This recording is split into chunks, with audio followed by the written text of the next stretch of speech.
السلام علیکم جی تو ناظرین، آج ہم آپ کو بتائیں گے اسلام میں جانوروں کے ساتھ حسن سلوک کی اہمیت۔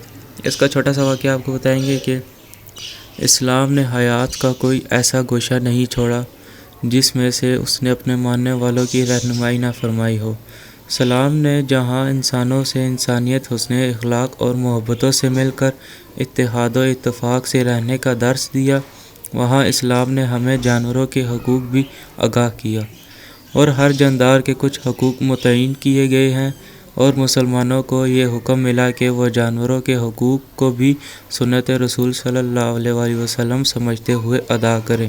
مطابق تم میں سے بہترین وہ ہے جو اللہ کی مخلوق کو زیادہ فائدہ پہنچانے والا ہو۔ اسلام کرۂ ارض پر ایک فلاحی معاشرہ قائم رہنا کرنا چاہتا ہے، اور فتنے فساد سے بھی ہمیں روکتا ہے۔ اسی وقت ممکن ہوگا کہ جب ہر شخص دوسروں کے حقوق کی ادائیگی کا خیال رکھے گا۔ مسلمان اللہ کی ہر مخلوق کا خیر خواہ ہوتا ہے، کیونکہ اسلام تو سراسر سلامتی اور خیر خواہی کا مذہب ہے، اور یہ سب کو سلامتی کا درس دیتا ہے۔ اسلام نے تو اپنے پیروکاروں کے مطابق اس جانوروں کے ساتھ بھی حسن سلوک کا درس دیا اور ان پر رحم کرنے کا حکم دیا۔ حضرت سعید بن جبیر رحمۃ اللہ علیہ فرماتے ہیں کہ ابن عمر کے ساتھ تھا، وہ چند نوجوانوں کے پاس سے گزرے جنہوں نے ایک مرغی باندھ رکھی تھی اور اس پر تیر سے نشانے بازی کر رہے تھے۔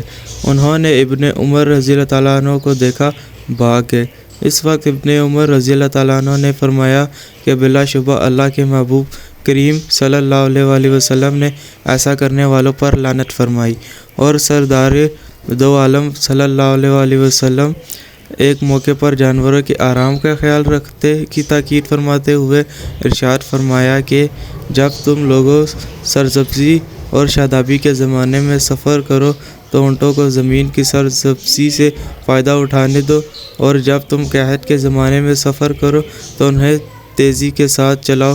نبی کریم صلی اللہ علیہ وآلہ وسلم ایسا اونٹ دیکھا کہ جس کے پیٹ سے لگ گیا، اور انہوں نے تہیہ کرتے ہوئے فرمایا کہ ان بے زبان جانوروں کے معاملے میں اللہ سے ڈرو، اور ان پر سوار ہو تو ان کو اچھی حالت میں رکھ کر سوار ہو، اور ان کو کھلاؤ پلاؤ اور اچھی حالت میں رکھ کر۔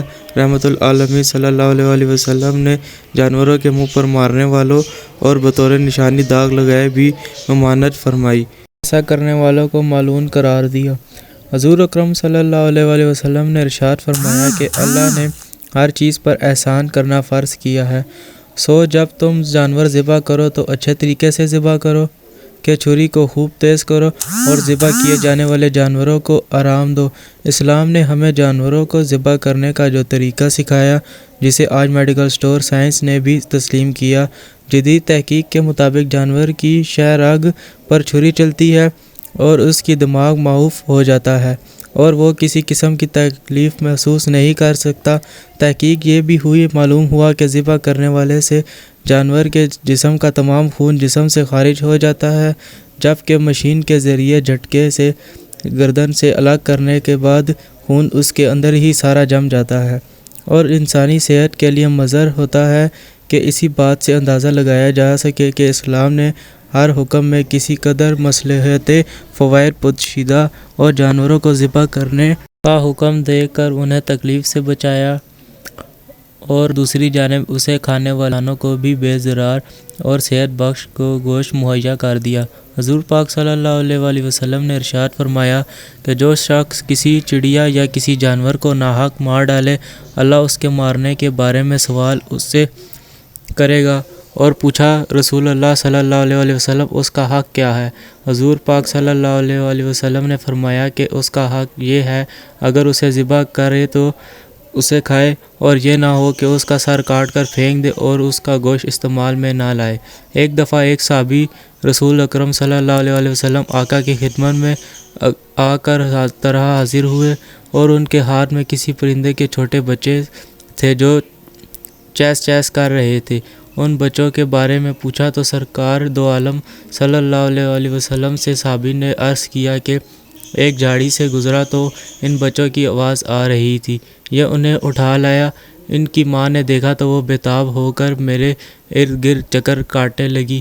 یہ سن کر رحمت العالمین صلی اللہ علیہ وآلہ وسلم نے فرمایا کہ فوراً جاؤ ان بچوں کو وہیں رکھ دو جہاں سے تم ان کو اٹھایا ہے۔ ایک مرتبہ حضور پاک صلی اللہ علیہ وآلہ وسلم نے ایک انصاری کے باغ میں تشریف لے گئے۔ وہاں ایک اونٹ بھوک سے بلبلا رہا تھا۔ آپ نے اسے شفقت سے اس کی پیٹھ پر ہاتھ پھیرا اور اس کے مالک کو بلا کر فرمایا کہ اس جانور کے معاملے میں تم خدا سے کیوں نہیں ڈرتے؟ ایک مرتبہ ایک شخص جنگل سے گزر رہا تھا، اسے بہت سخت پیاس لگی تھی تو کنویں پر جا کر پانی پیا۔ واپس لوٹ رہا تھا، ایک کتے کو زبان نکالے ہوئے پیاسا پایا۔ اس کو اپنی پیاس کی تکلیف یاد آئی تو اس نے کتے پر ترس کھایا اور کنویں پر جا کر پانی نکال کر اس کو پلایا۔ جب یہ بات اللہ کے رسول صلی اللہ علیہ وآلہ وسلم کی خدمت میں اقدس میں پہنچی تو آپ صلی اللہ علیہ وآلہ وسلم نے فرمایا کہ اس کے عمل کو مشکور بنا لیا اور اس کی بخشش فرما دی۔ ایک صحابی رضی اللہ تعالیٰ عنہ نے یہ سن کر دریافت کیا، یا رسول اللہ صلی اللہ علیہ وآلہ وسلم، کیا جانوروں کے ساتھ شفقت و رحمت پر بھی کوئی اجر ملتا ہے؟ حضور پاک صلی اللہ علیہ وآلہ وسلم نے ارشاد فرمایا کہ کیوں نہیں، ہرگز جاندار کے ساتھ رحم کرنے میں اجر ہے۔ حضرت ابن عباس رضی اللہ تعالیٰ عنہ سے روایت ہے کہ ایک شخص نے ایک بکری ذبح کرنے کے لیے زمین پر لٹائی، اس کے بعد چھری تیز کرنا شروع کر دی تو رسول کریم صلی اللہ علیہ وآلہ وسلم نے فرمایا کہ تم اسے دوبارہ مارنا چاہتے ہو، اسے لٹانے سے قبل چھری تیز کیوں نہ ہوئی؟ حضرت عبداللہ رضی اللہ تعالیٰ عنہ بیان کرتے ہیں کہ سرکار دو عالم صلی اللہ علیہ وآلہ وسلم نے ایک انصاری کے احاطے میں داخل ہوئے جس میں ایک اونٹ باندھا ہوا تھا۔ اونٹ کو آپ نے دیکھا تو بلبلانے لگا، اس کی آنکھوں میں آنسو بہنے لگے۔ حضور پاک صلی اللہ علیہ وآلہ وسلم اس کے پاس تشریف لائے اور اس کے کوہان اور اپنا دست مبارک پھیرا تو اونٹ پر سکون ہو گیا۔ آپ نے اونٹ کھینچا تو ایک انصاری سن کر آگے آ گیا۔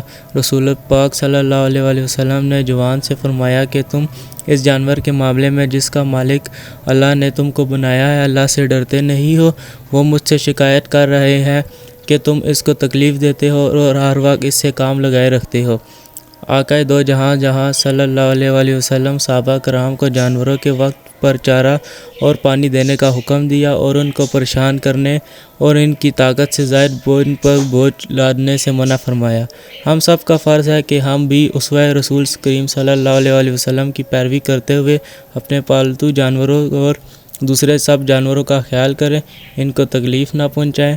سبحان اللہ، جو مذہب اپنے ماننے والوں کو جانوروں کا اتنا خیال رکھنے کا حکم دیتا ہے، وہ انسانوں اور انسانیت اور لوگوں کی گردنیں کاٹنے کی کب اجازت دیتا ہوگا؟ اللہ ہمیں اسلامی تعلیمات پر عمل کرنے کی توفیق عطا فرمائے اور ہمیں اپنے آقا کریم صلی اللہ علیہ وآلہ وسلم کی سنتوں کا پیکر بنائے اور ہمارے حال پر رحم فرمائے، آمین۔ تو دوستو، آج کا واقعہ یہی تک تھا۔ اگر ویڈیو اچھی لگی ہو تو لائک اینڈ سبسکرائب کرنا نہ بھولیے گا۔ ملتے ہیں اگلی ویڈیو میں۔ اللہ حافظ۔